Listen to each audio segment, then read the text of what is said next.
बिस्मिल्लाहिर्रहमानिर्रहीम। शहादतें हमारे लिए फ़ख्र क्यों हैं, ज़रा गौर से मुलाहिज़ा फरमाइएगा। सारी दुनिया में हमें मारा क्यों जा रहा है? आज की रात का तोहफा कबूल करिएगा। क्यों मारा जा रहा है? यजीदियों को हुसैनियों से अभी भी बैयत नहीं मिली है।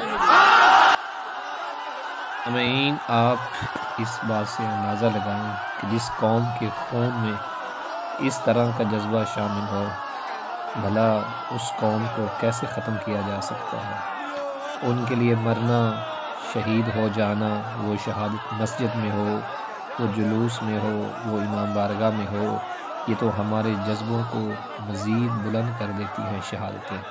लिहाजा शहादतों के ज़रिए से हमें मारा जाए, जिस तरह से भी हमें शहीद किया जाए। मिशन हुसैनी के बढ़ने का सबब ये शहादतें हैं, लेकिन मिशन इमाम हुसैन अलैहिस्सलाम को हमें मार कर जो है ये लोग मिशन इमाम को ख़त्म नहीं कर सकते। यजीदियों को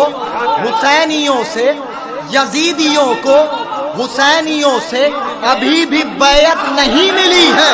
पूरे मजमे की तवज्जो। दलील, पहला मिसरा दावा, दूसरा मिसरा दलील। यजीदियों को हुसैनियों से अभी भी बैयत नहीं मिली है। दलील ये है हुसैन वाले अभी भी लाशें उठा रहे हैं।